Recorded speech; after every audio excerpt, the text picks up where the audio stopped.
What's up YouTube? It's Cards with Michael, and today we are opening a Brothers War Collector Booster. Yeah, that's right, I know we're in the DMR season, but still gonna open one of these guys. This is sponsored by Brad. Thanks so much, Brad, for sponsoring this, and let's get to it. So, Brothers War Collector Boosters. I am actually, honestly, pretty surprised that these are still sitting at that 220 range on TCG Player. But I looked at the price guide, and with all the serialized cards being, random amounts of value given the random numbers, obviously 69, 40, 420, number 1, number 13, like a lot of numbers are worth more, and you can see that on eBay. But also the Shattered Glass foils, Megatron, Optimus Prime, Sonic, like they're like worth something. And so because there's a lot of hits, Brothers War collectors have been faring well. It kind of reminds me of Kamigawa collectors. So Streets of Kamigawa, obviously, it's Streets of Kamigawa. Kamigawa Neon Dynasty obviously had the hit cards as well. The Hitotsugus, Wandering Emperor. So I gotta say that I'm pleasantly surprised that Brothers Wars collectors are still doing well. But I can't help but feel that a month down the road, there's going to be some sales on a certain website named after a certain rainforest in South America with these at a price point that will literally shift what they are worth on TCG Player. Until then, let's all enjoy the fact that an LGS can sell these online on TCG Player and not take a loss, which is not what you can say about practically every other collector booster product from last year. Yeah, that's pretty much what I gotta say about pricing. Let's go ahead and see if we can get some spicy hits tonight. I don't think we've ever opened a serialized card on the stream. So we'd really want to see one of those in today's video. We also have really never opened... Actually, no, we had gotten one Shattered Glass on stream before. Prowl and a Goblin Charbelcher. Got a little Power Stone Golem token here. What else? Oh, and I guess we're kind of also hunting for just some value cards. Portal, Mox Ambers. I mean, those are not cheap. They're like 30, 40 bucks. For standard cards, that's pretty darn good. All right, here we go. We got a little swamp action. Hercule's Final Meditation. Misery's Shadow. Oops, skipped a card. Kayla's Music Box. Mishra's Bauble. These were worth so much at one point. The Lantern Schematic. Gold Bug, and a foil extended art, Fateful Handoff. Okay.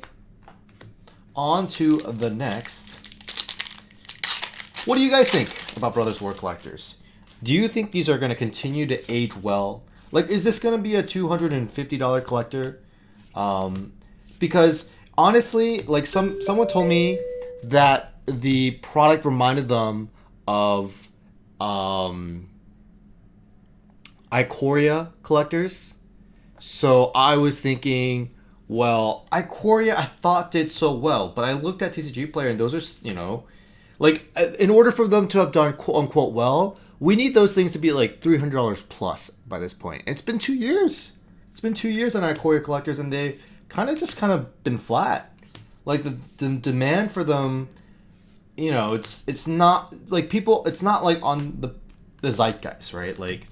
And that's worrisome. Like, it's not, maybe it's not worrisome, but like I'd hope that like you could sell an Ikoria collector that's now it's been 2 years for at least like maybe like a 30 or 40% profit on whatever you purchased it at.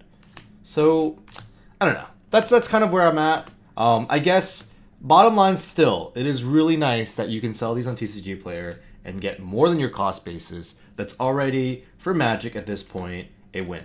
That being said, we look forward, right? Megatron, Tyrant. This is, of course, actually worth a few dollars as well, even though it is non-foil Shattered Glass. Ooh, a beautiful Altar of Dementia. We look forward.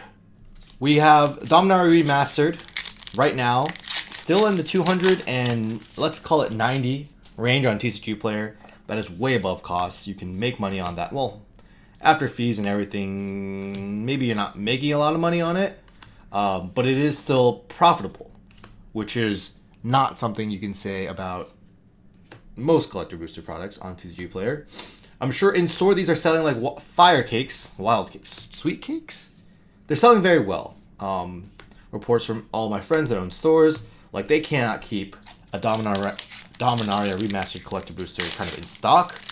Not that they had much stock to begin with. Draft boosters are selling well as well, which is rare. Draft boosters typically don't sell well. It's been a good set. It's been a good set. We have Phyrexia, All Will Be One, upcoming after that. Early spoilers look pretty spicy.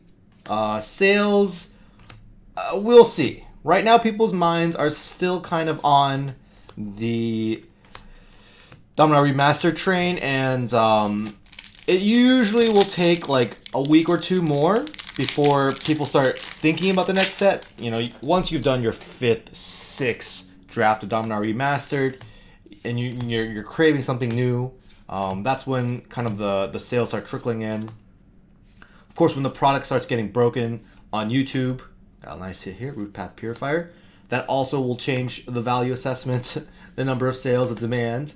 But until then, one of my favorite designs. I love this X6 design, where it cares about the colors you've paid.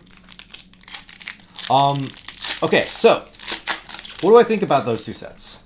I think Dominaria Remastered will follow the same lines as Time Spa Remastered, in the sense that it's going to continue doing well, but like Ikoria, it's going to plateau once we're like 2 sets deep into the next set. It's just, people will forget about it. You're not going to think about it as much. There's going to be so much advertisement and marketing to the next set, the newest set, the current set, the set after that, the set after that, that it's just, I just cannot see people, continuing to purchase that product. And that's one of the biggest issues and one of my cautionary tales when it comes to Magic Sealed right now. Like, the short-term FOMO rarely translates to long-term gains. And so you gotta really be careful. You gotta be nimble if you're trying to make money in this space. But you also should be very careful if you're trying to buy singles. Like it may seem like it's literally the best card ever, but it's very likely that its price will drop. Because someone else will think it's the best card ever. They'll buy it, but they'll need to sell it for whatever reason to buy the next set, the latest thing, the blah, blah, blah. All right, so that's how I feel about Magic Sealed in general. This year, a lot of the stores I work with are starting to become a little bit more cautionary in terms of Magic. Magic, of course, is most of the stores' like bread and butter. Most people that come into the store play Magic more than any other game. But that doesn't mean Magic makes the most amount of money, and it doesn't mean it makes a lot of sense to carry a lot of sealed product inventory when the company named after the forest. Am I saying? Yeah, the forest in South America may or may not have a cheaper price at a later time than your price, even though you own a brick and mortar. So that's just how it goes. This year is going to be really interesting as we watch Hasbro navigate what I consider choppy waters. There's of course the Pro Tour. I guess we're still calling. I'm calling it the Pro Tour. Llanowar Waste, foil borderless. We'll see how maybe Magic the Gathering competitive play, paper competitive play starts taking up again, and if that's going to kind of reinvigorate the interest in Magic Sealed. But until then, we'll just have to wait. I'll see you guys on the next one. Thanks so much, Brad, for sponsoring.